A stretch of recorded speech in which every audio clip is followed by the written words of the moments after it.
Boa tarde a todos. Gostaria de começar esse terceiro dia do 7º Colóquio Internacional de Diversidade das Culturas, agradecendo a presença de todos os participantes.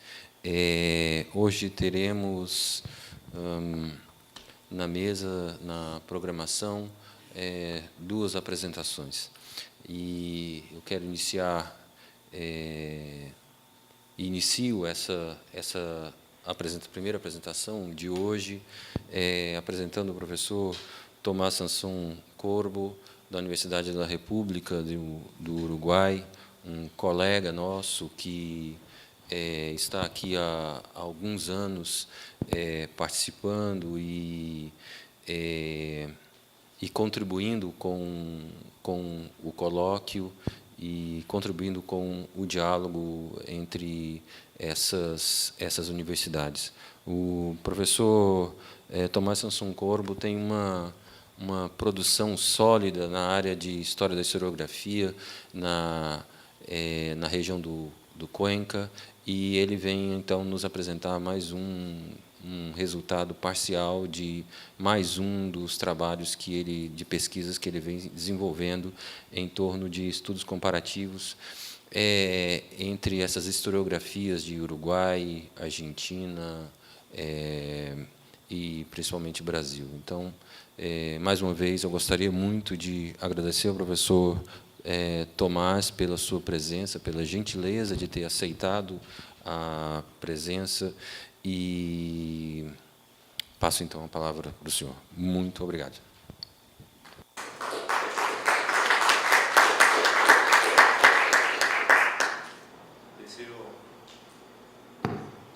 Deseo expresar mi agradecimiento al profesor Cristiano por la invitación, por la posibilidad de poder participar en esta instancia tan interesante desde el punto de vista académico, y expresar mi alegría por conocer colegas que he aprendido a apreciar en poco tiempo, con los cuales hemos tenido muchos intercambios muy interesantes en estas dos jornadas que llevamos de congreso.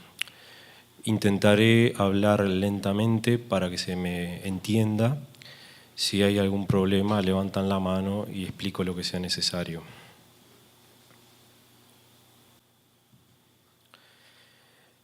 Entre las décadas de 1930 a 1950-60, existieron condiciones en los 4 países de la Cuenca del Plata que yo estudio, Brasil, Argentina, Uruguay y Paraguay, para que se configuraran de manera efectiva los campos disciplinarios de la historia, es decir, los campos historiográficos nacionales. Fructificaron en esas décadas una serie de movimientos y de tendencias que venían desde fines del siglo XIX. Existieron condiciones de producción de conocimiento que variaron, entre muchas otras cuestiones, la función que los historiadores desempeñaron al servicio de sus respectivos gobiernos o al servicio o en relación con sus respectivas sociedades. Particularmente los procesos de institucionalización y profesionalización de la indagatoria del pasado se consolidaron. El objetivo de esta ponencia es analizar el proceso de definición de los campos disciplinarios de Brasil, Uruguay, Argentina y Paraguay, con el propósito de identificar factores que los impulsaron y otros que los ralentizaron. La implementación, la metodología que propongo para esta exposición, para alcanzar este objetivo, intento estudiar las tensiones entre los promotores de investigaciones de escala continental, las llamadas entonces historias de América, y por otra parte los partidarios de estudios de dimensiones más locales, las llamadas historias nacionales. Pretendo hacerlo siguiendo el itinerario biobibliográfico de Juan Pibel Devoto, un historiador uruguayo que vivió entre 1910 y 1997.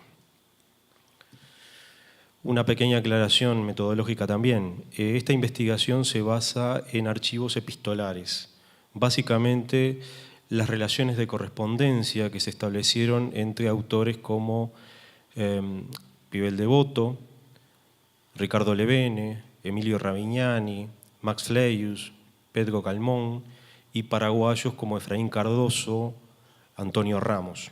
Esa es la base heurística de este trabajo. Fuentes epistolares. Una primera referencia al conocimiento histórico en los estados de la Cuenca del Plata en la primera mitad del siglo XX.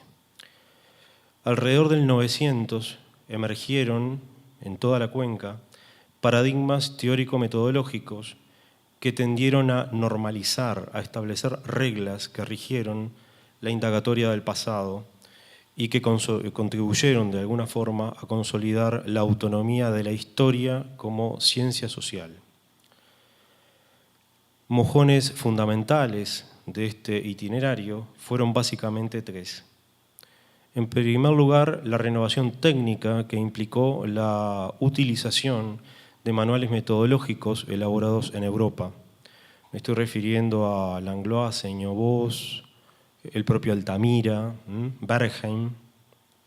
En segundo lugar, la fundación o consolidación de corporaciones intelectuales consagradas al cultivo de la historia, como los institutos históricos y geográficos o las academias nacionales.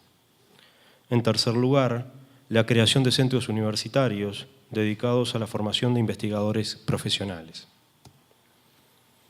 Los historiadores de la región platense generaron a través de su gestión de los espacios institucionales, discursivos y conceptuales una serie de consensos que fueron necesarios para permitir que surgieran paradigmas disruptivos.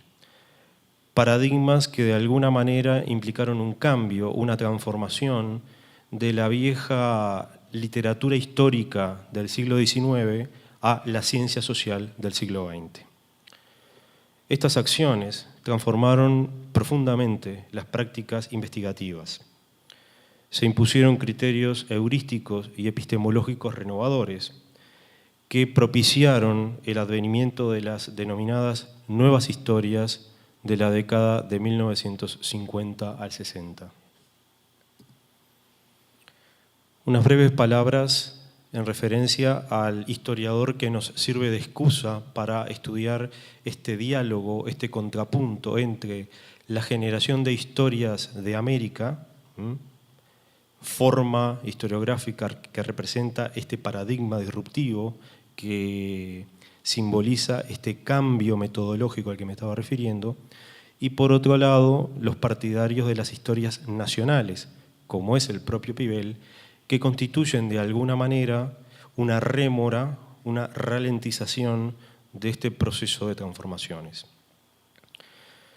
Pibel Devoto fue uno de los historiadores uruguayos más importantes del siglo XX.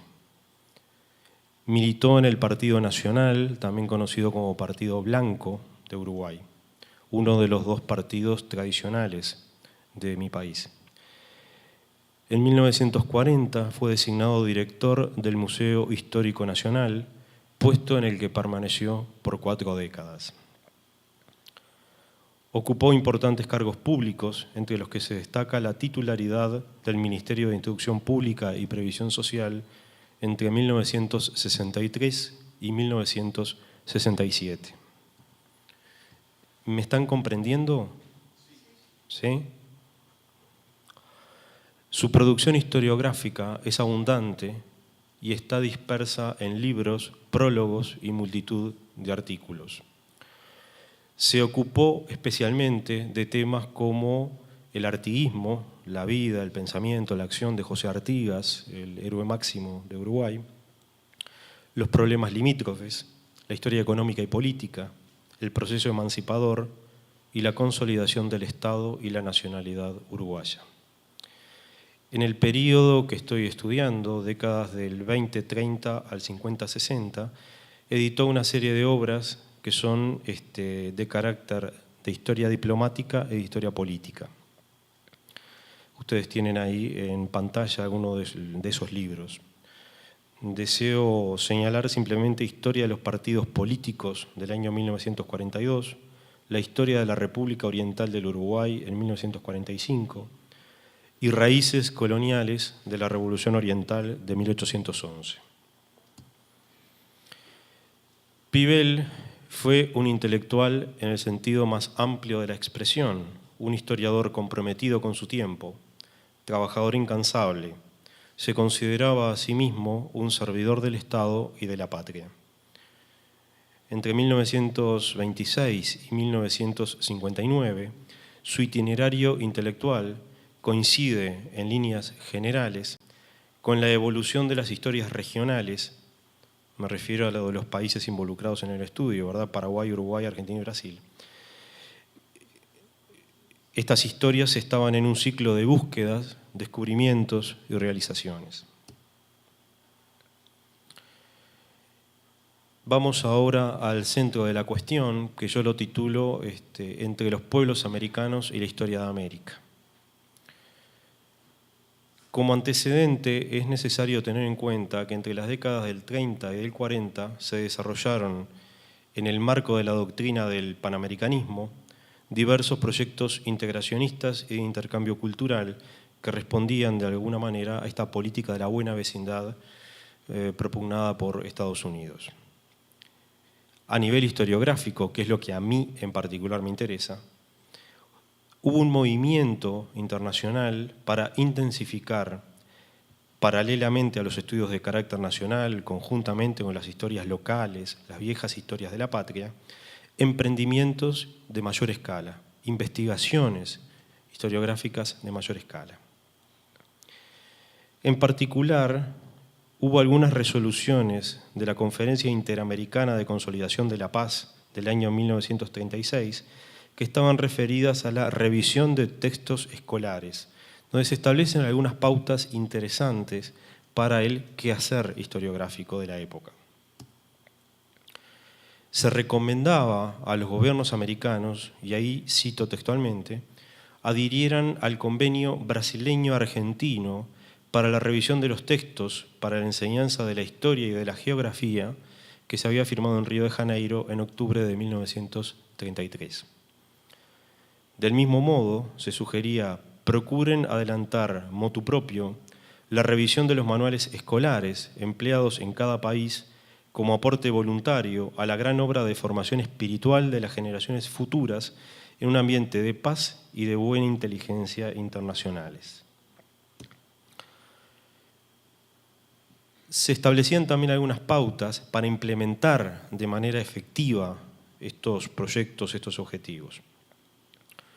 Se sugería tener en cuenta, respecto de los manuales de historia, no solamente los tópicos que sirvan para promover o excitar la aversión a cualquier pueblo, sino las omisiones en que se haya podido incurrir, cuidándose de que se expresen con relevancia suficiente los esfuerzos de cada país en obsequio de su independencia y su aporte a la liberación continental.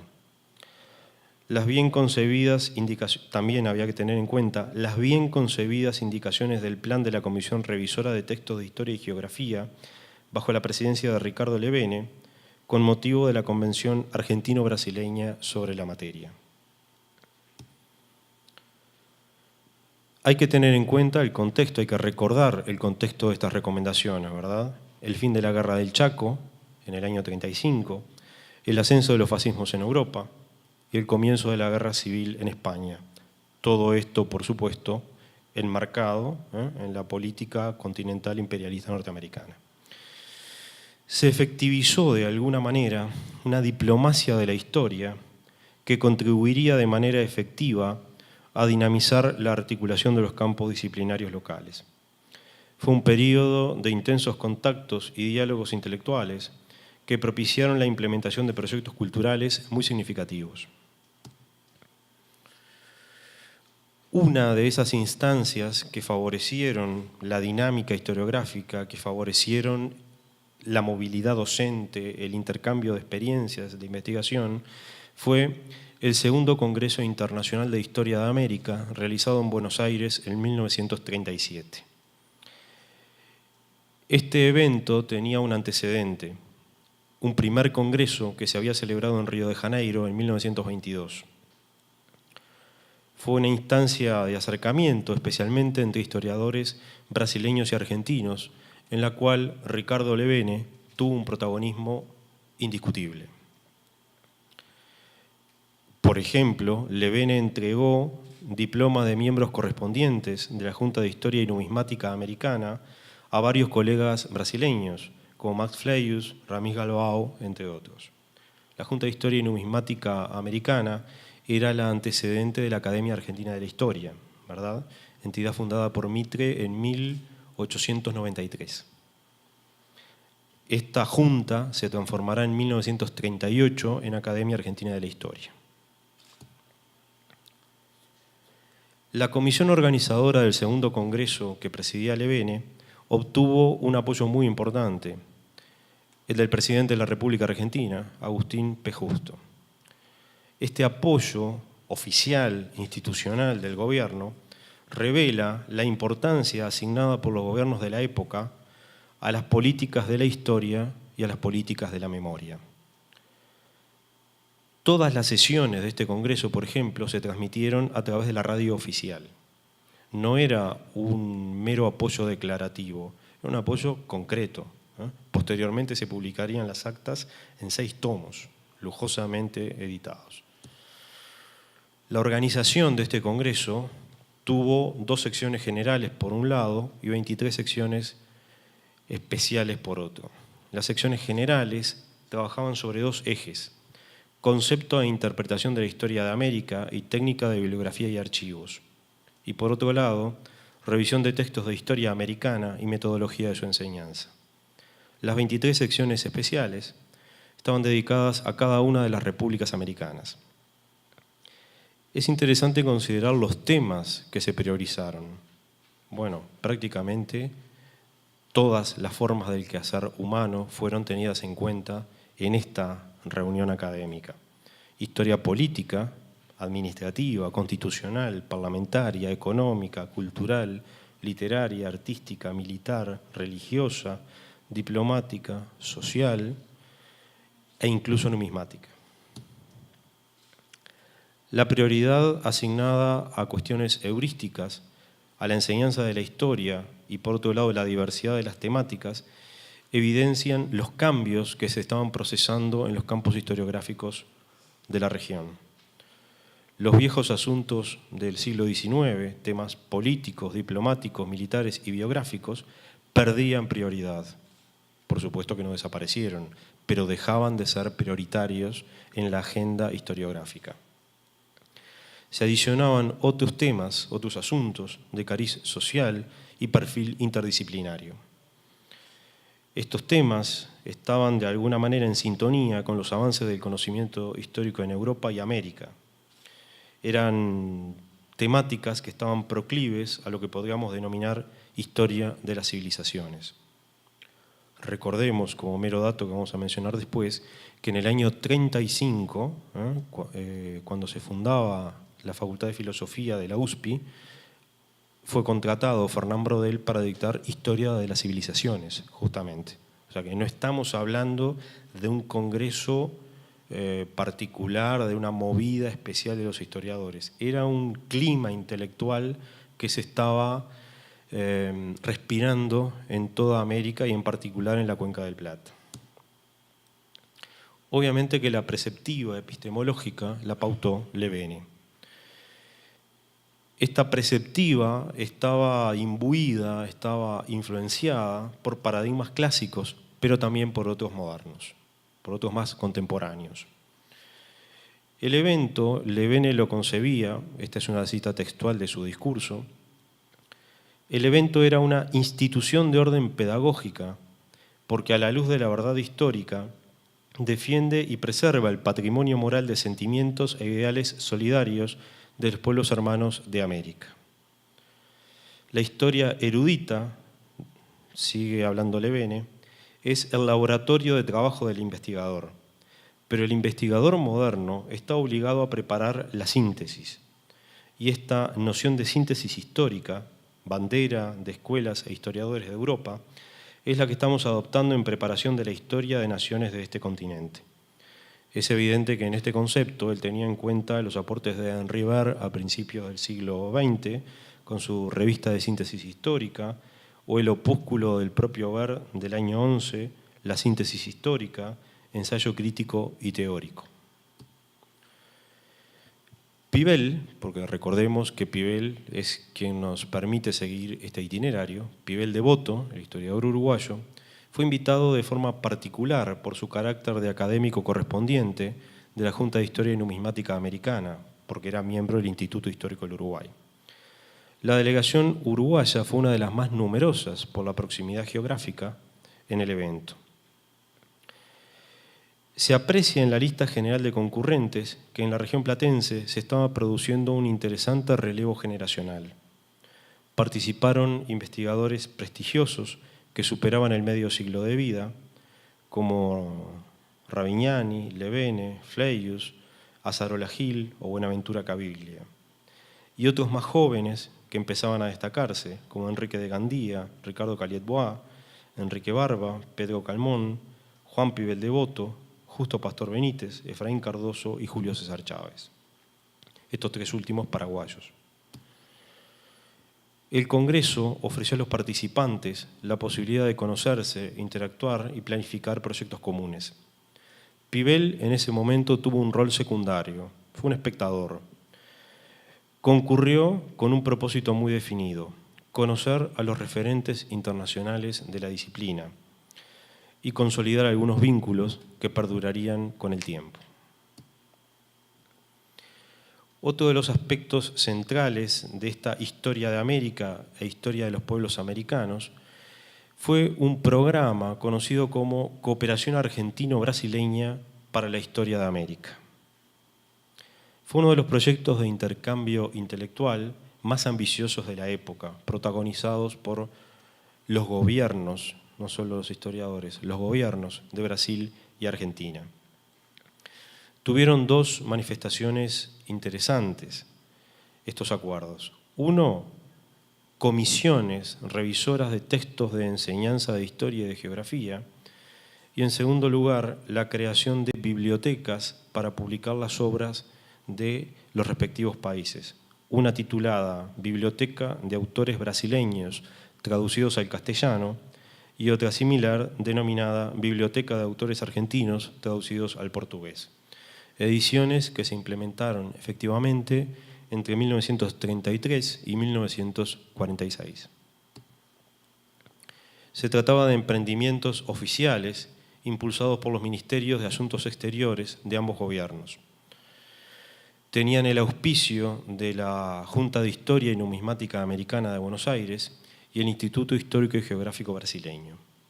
Los promotores de todas estas iniciativas fueron Max Fleius, Pedro Calmón y Ricardo Levene. En referencia a la Comisión Revisora de Textos, el objetivo, recordemos que se estaba implementando la política panamericana, ¿verdad? Eso que yo denomino la diplomacia de la historia, en el contexto de la política del buen vecino, ¿no? Los objetivos de estas comisiones para revisar los textos, los manuales de enseñanza en la escuela de Historia y Geografía, eran escrutar los manuales didácticos a efectos de suprimir, atemperar o soslayar cualquier tipo de contenido que pudiera provocar desagrado a alguno de los países. En segundo lugar, fomentar el conocimiento mutuo entre los países americanos. Se inspiraron los que llevaron adelante estos proyectos en planes que estaban en curso en Europa y que contaban, por ejemplo, a Rafael Altamira como uno de sus principales impulsores. Las comisiones de Argentina y Brasil estuvieron abiertas al diálogo con intelectuales de otros países. Para 1945 se habían establecido ya vínculos con Uruguay y Paraguay. Esta tendencia se amortiguó luego de la Segunda Guerra Mundial, coincidiendo con el comienzo del gobierno de Perón o el fin de la era Vargas, ya entrando en la década del 50, por supuesto. Se planteaba una relectura positiva del periodo colonial y de la acción de las exmetrópolis, con el objetivo de identificar las matrices de las respectivas formaciones sociales y económicas. Uno de los ejemplos más interesantes de esta nueva perspectiva de la historia es el libro titulado Las Indias no eran colonias, de Ricardo Levene, publicado en 1951. Un libro disruptivo y muy polémico en su momento. aún hoy lo sigue siendo, obviamente. Las iniciativas integracionistas político-culturales coincidieron con un estadio de desarrollo de los estudios históricos en el que se estaba imponiendo la convicción de que para la correcta intelección de las historias nacionales, las historias locales, resultaba necesario el conocimiento de unidades más amplias de escala regional y continental.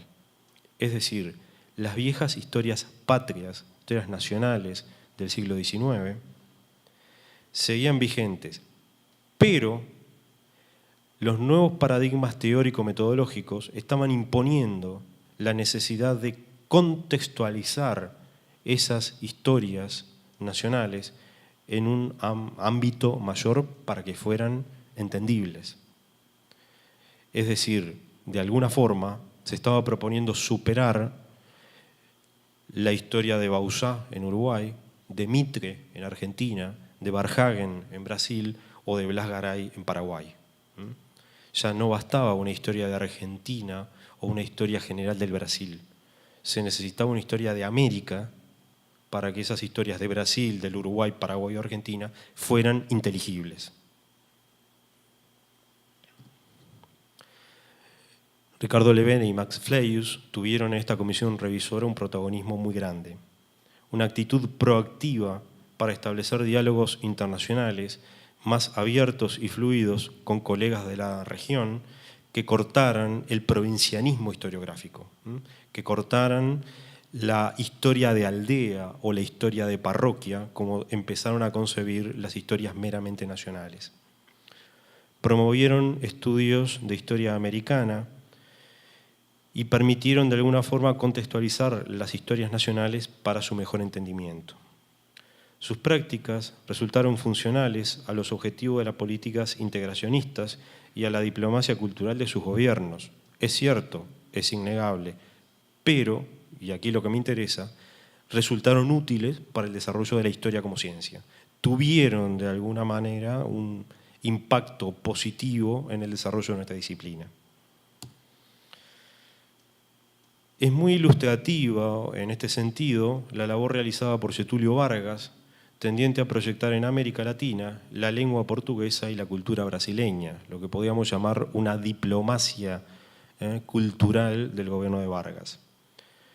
Combinó para ellos recursos diplomáticos, educativos y culturales, que son los que estamos estudiando, la comisión revisora, las bibliotecas, pero puso también en acción a los propios diplomáticos brasileños para implementar esta política. De los muchos ejemplos que podríamos citar, a mí me interesa particularmente Francisco Negrão de Lima, político y diplomático de amplísima trayectoria, pero que en el periodo que nos estamos ocupando fue representante de Brasil en Paraguay. Fue el embajador brasileño en Asunción. Este hombre, entre otras muchas cosas, becó a historiadores paraguayos para que pudieran estudiar en los archivos de Itamaraty. Ramos fue uno de esos historiadores y que es responsable de algunas de las mejores historias que existen sobre las relaciones diplomáticas entre Paraguay y Brasil, ¿verdad? Evidentemente que Ramos tuvo un conocimiento muy directo de la diplomacia brasileña, se transformó en amigo de Negrão de Lima, y es uno de los ejemplos, insisto, más claros de esta diplomacia cultural brasileña en América Latina. Otro de los ejemplos de estos vínculos argentinos brasileños fueron las bibliotecas que mencioné hace un rato, ¿verdad? Por ejemplo, en la Biblioteca de Autores Brasileños traducidos al castellano, entre 1937 y 1943, ustedes pueden ver ahí la lista de autores. Yo me detengo podríamos hablar de muchos de estos autores, pero pensemos en Casa Grande y Senzala, de Gilberto Freire. Hace un rato yo dije que esta historia que se estaba consolidando, esta historia que estaba cambiando, tenía en lo interdisciplinario uno de sus emergentes, uno de sus rasgos distintivos. Bueno, no tengo que explicar por qué. Sin duda, Gilberto Freire es un autor emblemático en este sentido. En la Biblioteca de Autores Argentinos traducidos al portugués podemos ver la síntesis de Historia de la Civilización Argentina, de Ricardo Levene, Vidas Argentinas, de Octavio Modeo, etcétera, etcétera. El diseño de las colecciones refleja los itinerarios de cada historiografía y las características teórico-metodológicas de las mismas. En el caso de Argentina, de los libros argentinos que se tradujeron al portugués, se nota una impronta más clásica, coherente con el perfil de Levene y de los integrantes de lo que se denominaba la nueva escuela histórica de Argentina. En Brasil hay un perfil claramente disruptivo, ¿verdad?, en relación con las prácticas que habían sido hegemónicas hasta la década de 1920.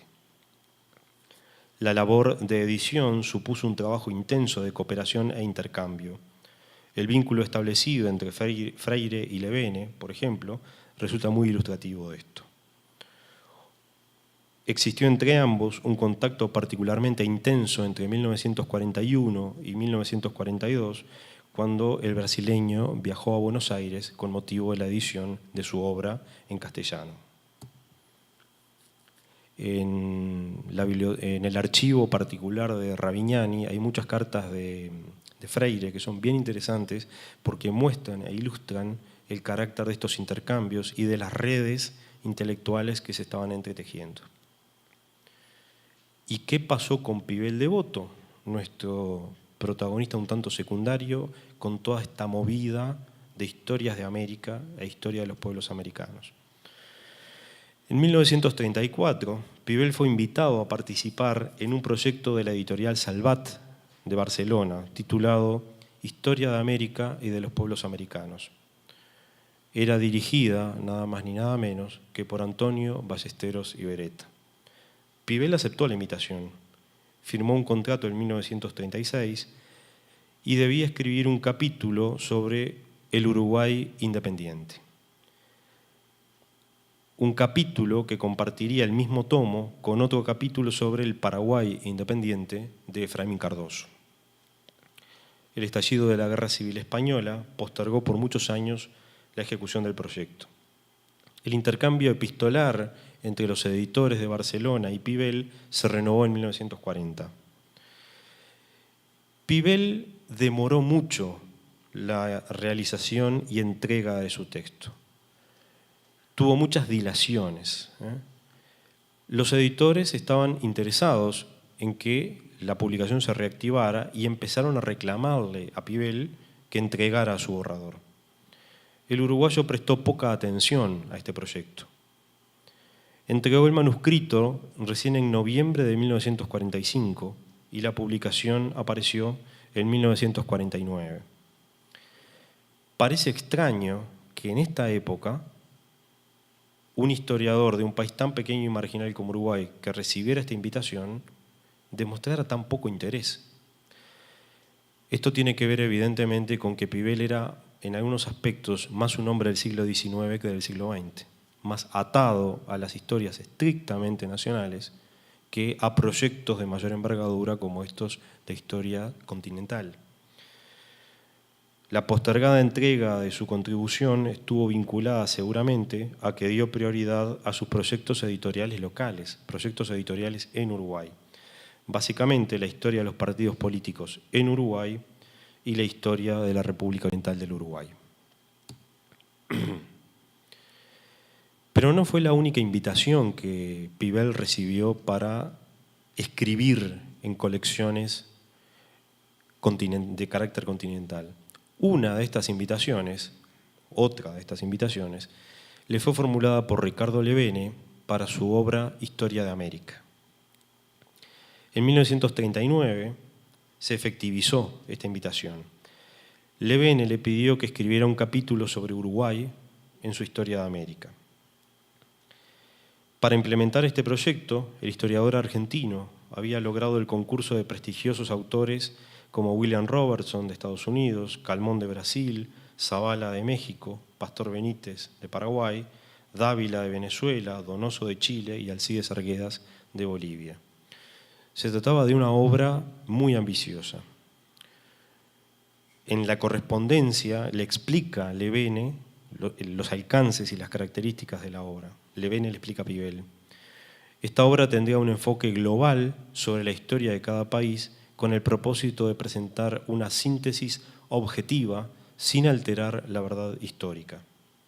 Sería necesario evitar toda alusión que pueda ser lesiva a otro país o a partidarios y personas dentro del país. Política de buena vecindad en estado puro, ¿verdad? La exposición no podría limitarse al devenir político, debería incluir aspectos económicos, culturales y sociales.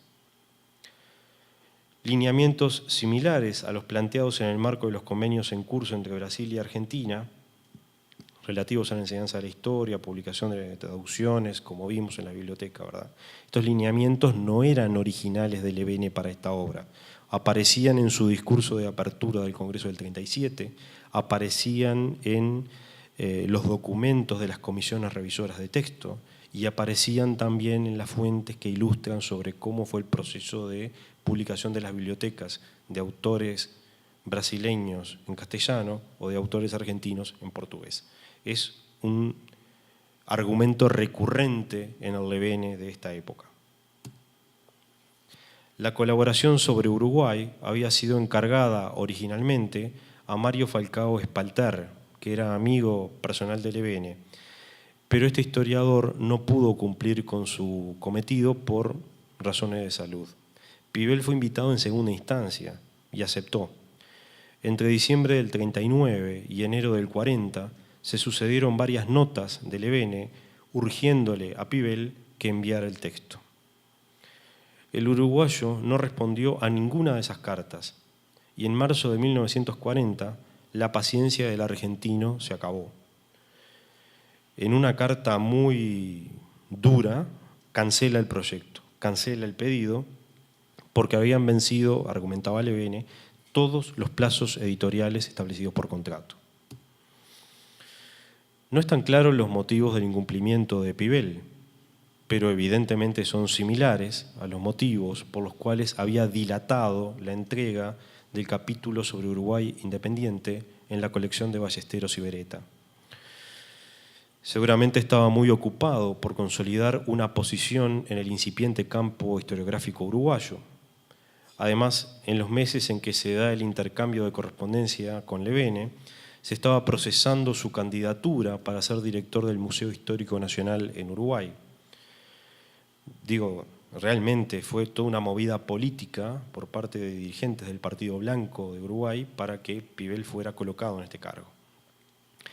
Tal vez la propuesta de Levene no lo estimuló demasiado, debido a que su nombre surgió como una segunda opción luego de que el primer convocado, Mario Falcao Espalter, no hubiera podido realizar el trabajo. A partir de este incidente y de la dura carta de Levene, se rompió la relación entre ambos, entre Levene y Pivel. El capítulo sobre Uruguay lo elaboró finalmente Ariosto González. Apareció en 1940 en el volumen 9 de la Historia de América. Para ir concluyendo, la expansión de los estudios históricos en Brasil y Argentina coadyuvó en la primera mitad del siglo XX a incrementar el intercambio intelectual entre sus agentes, entre los historiadores. Los vínculos fortalecieron la práctica historiográfica en todos sus niveles y contribuyeron a la consolidación de los campos historiográficos locales. La producción de historias nacionales, favorecida por la labor de los historiadores profesionales, siguió realizándose, pero apareció una nueva modalidad de hacer historia, la historia de América, que se transformó en un campo de estudio que tuvo un desarrollo importante. Historias de América como requisito fundamental para contextualizar las historias nacionales. La encrucijada de Pivel Devoto entre estas historias de América o la historia del Uruguay, o la historia de uno de los pueblos americanos. Pivel evidentemente que conocía la tendencia a favor de una historia de escala continental. No cultivó los vínculos con los autores brasileños más importantes y cortó la relación con los argentinos Levene y Ravignani. tuvo dos posibilidades concretas para participar en proyectos editoriales de proyecciones continentales. Asumió de pocas ganas una y desestimó totalmente la otra. Se mantuvo parcialmente al margen de la tendencia internacional y asumió un compromiso muy parcial con la causa americana, por decirlo de alguna manera. Los fundamentos de su reticencia. Tenía una concepción historiocéntrica de la interpretación del devenir que no incluía explicaciones interdisciplinarias. La publicación, por ejemplo, de una obra como Casa Grande y Senzala de Gilberto Freire en la obra Biblioteca de Autores Brasileños traducidos al castellano no parecía admisible de ninguna manera en una colección similar a la que podía dirigir Pivel. Los temas, la metodología y las preocupaciones del referido intérprete de Brasil no se conjugaban con las suyas. Su práctica historiográfica, la de Pivel me refiero, estuvo orientada a profundizar una historia exclusiva y excluyentemente uruguaya. Evidenció un renunciamiento claro a una de las tendencias preponderantes a nivel continental y que contribuyeron de manera decisiva a la consolidación de los campos historiográficos locales. Muchas gracias.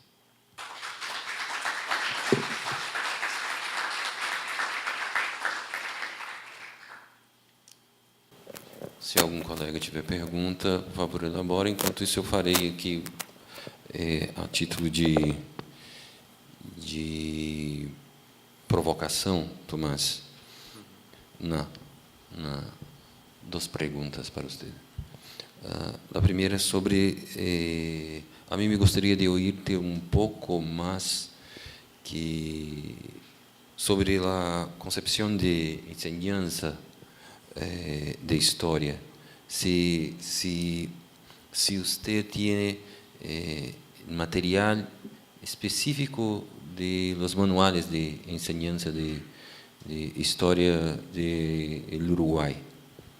Y una otra pregunta es sobre cómo se procesó cómo se dio el proceso de manipulación historiográfica, como usted dio un ejemplo aquí de la lectura en clave positiva del periodo colonial.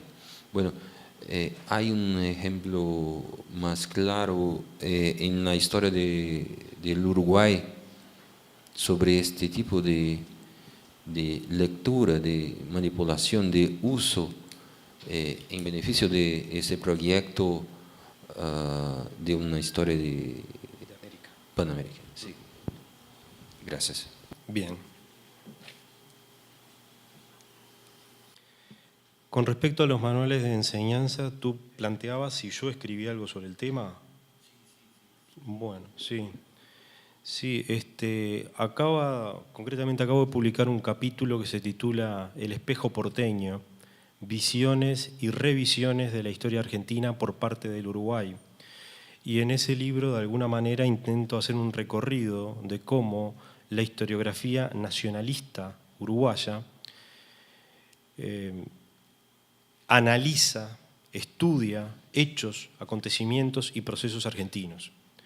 Evidentemente que es una visión de lejanía, es una visión de prescindencia. Uruguay es distinto. Uruguay no es Argentina. La historia que se enseña en las escuelas de Uruguay sigue siendo una historia de aldea, por decirlo de alguna manera. Más concretamente, los porteños son los villanos de la película.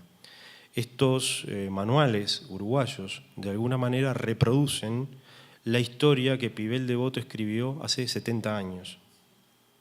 En Uruguay existe un divorcio entre lo que podríamos llamar la historia académica y la historia que se enseña en las escuelas y en los liceos. Hay un divorcio muy interesante. Digo interesante porque el campo historiográfico está constituido desde hace más de 60 años. Sin embargo, la enseñanza de la historia, ni siquiera en el gobierno del Frente Amplio, ha cambiado en ese aspecto. Sigue siendo una historia absolutamente nacionalista. El concepto de historia de América queda como un compartimiento aparte. Estudiamos la historia del Uruguay por un lado, la historia de América por otro.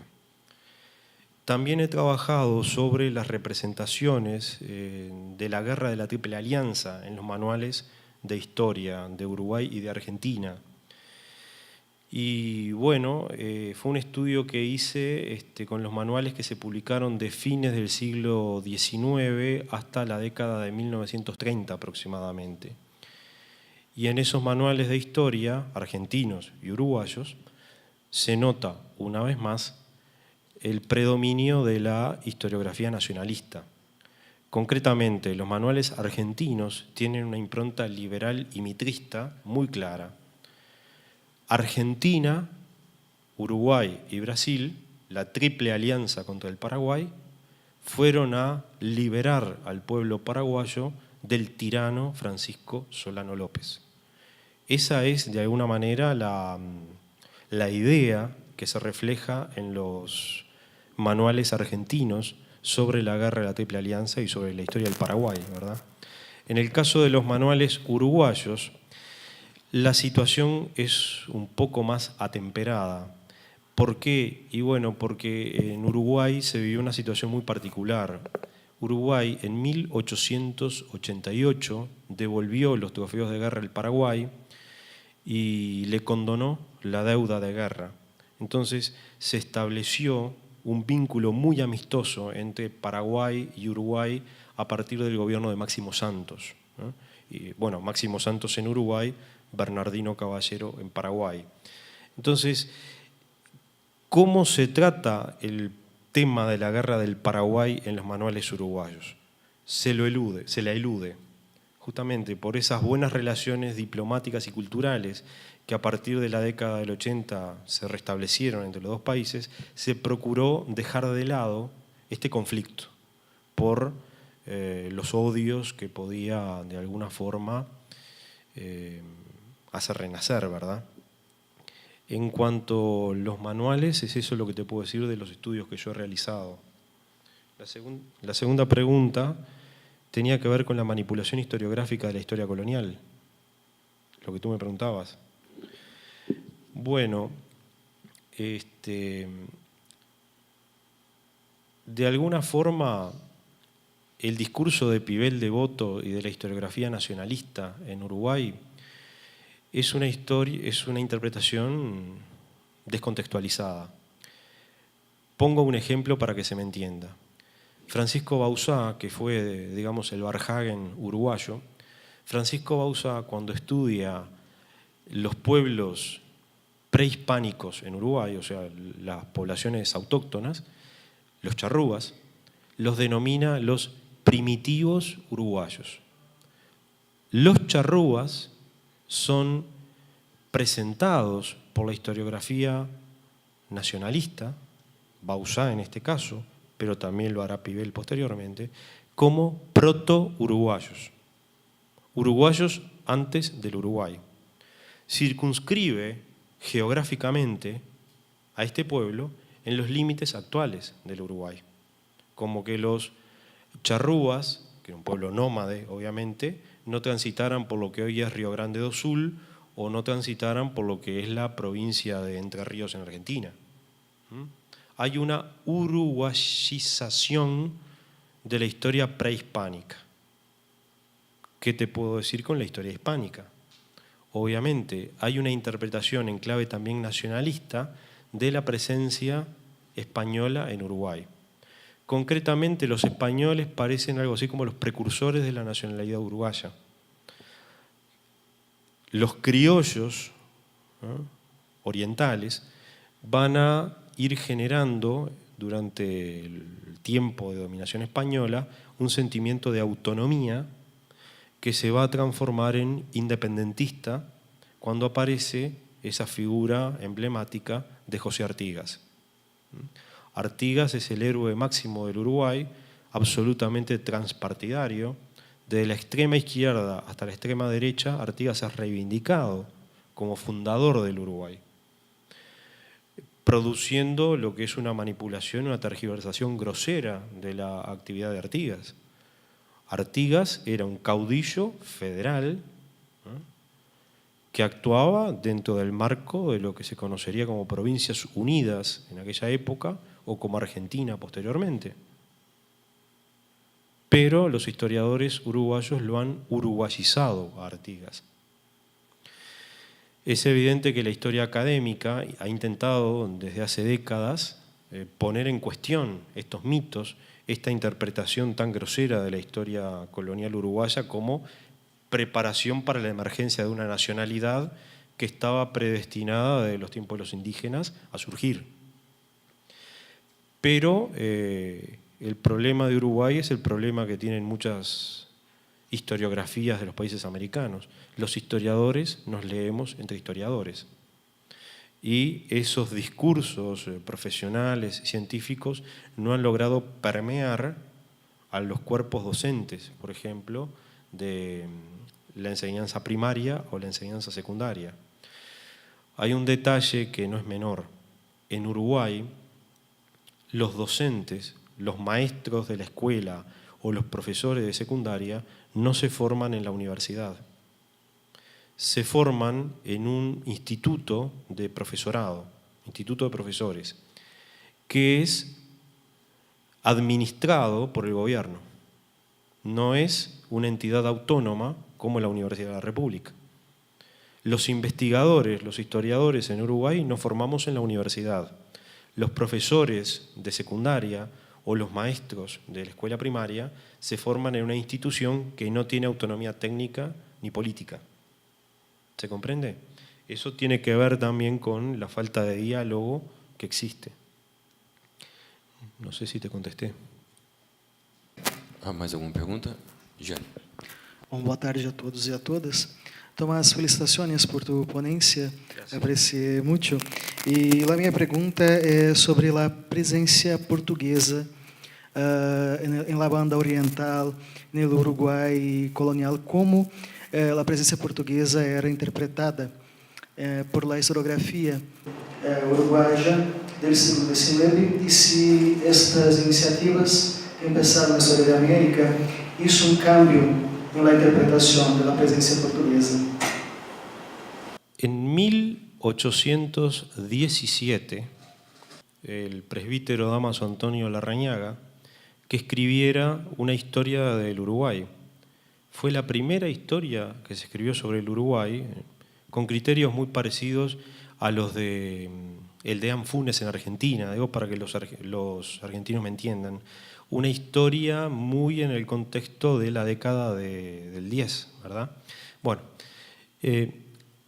evidentemente que el que escribe esta historia del Uruguay a pedido del general portugués es afín al dominio portugués, un cisplatino en sentido más puro, y no como algunos colegas acá me tratan a mí de cisplatino. No sé. Cuando se le hace alguna broma futbolística me agreden como cisplatino, no sé. Pero bueno, la primera historia sobre el Uruguay surge a pedido de un general portugués. Es obvio que esa historia va a tener una visión muy positiva sobre la civilización que se establece en el anárquico territorio de la provincia oriental. Anárquico territorio gobernado por José Artigas, el vándalo, el delincuente, el asesino. Ahí surge una leyenda negra sobre Artigas. El primer relato que tú tenés sobre la Cisplatina naciente es un relato muy positivo. Los portugueses nos trajeron la civilización a los orientales.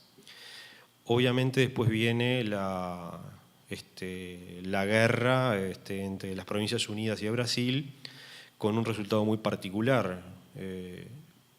El territorio actual del Uruguay no fue ni provincia oriental ni provincia cisplatina, fue un estado independiente que nació por intermediación británica, etcétera, etcétera. Bueno, en la historiografía del siglo XIX de Uruguay, historiografía nacionalista, hay una visión muy negativa sobre la dominación portuguesa, ¿verdad?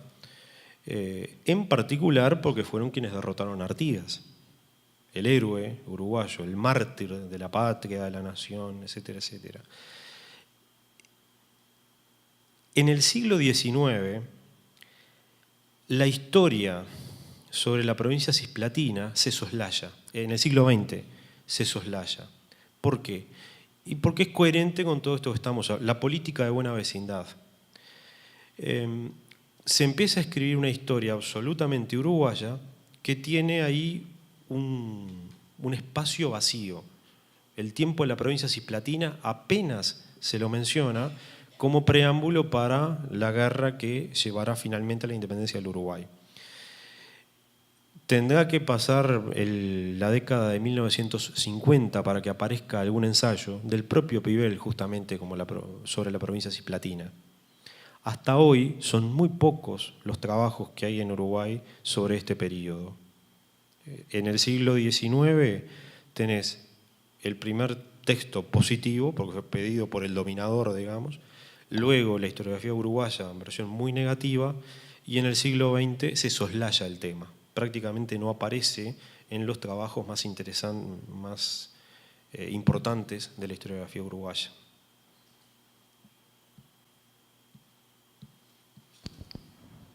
Mais alguma pergunta? Wilson. Eu me interessei pela síntese que o senhor citou no início da sua fala.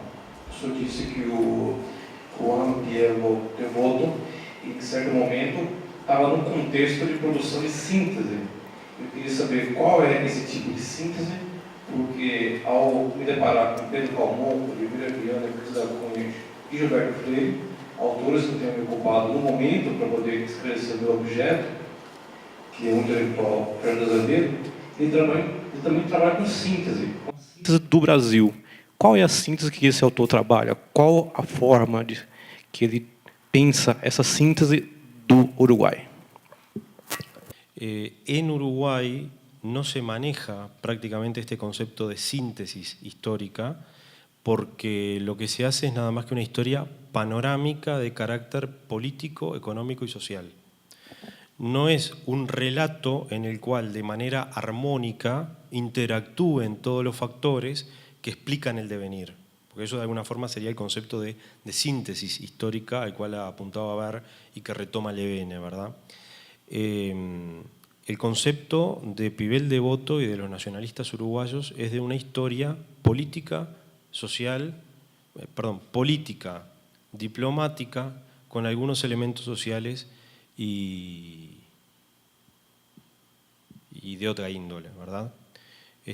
No existe el concepto de historia de síntesis específicamente en Uruguay, y ese fue uno de los motivos también que de alguna forma contribuyeron a retardar la consolidación del campo historiográfico del Uruguay si lo comparamos con los vecinos, con Brasil y Argentina. Bom, eu queria encerrar a discussão aqui desse primeiro momento, agradecendo mais uma vez muitíssimo, professor Tomás, pela sua exposição, pela aula que o senhor deu agora para a gente sobre historiografia comparada, a historiografia de Brasil, Uruguai, Paraguai e Argentina. E gostaria de convidar os colegas daqui a 15 minutos, faremos um pequeno intervalo, em 15 minutos retornamos para ouvir a professora Alcilene, que fará também a nossa segunda conferência. Obrigado.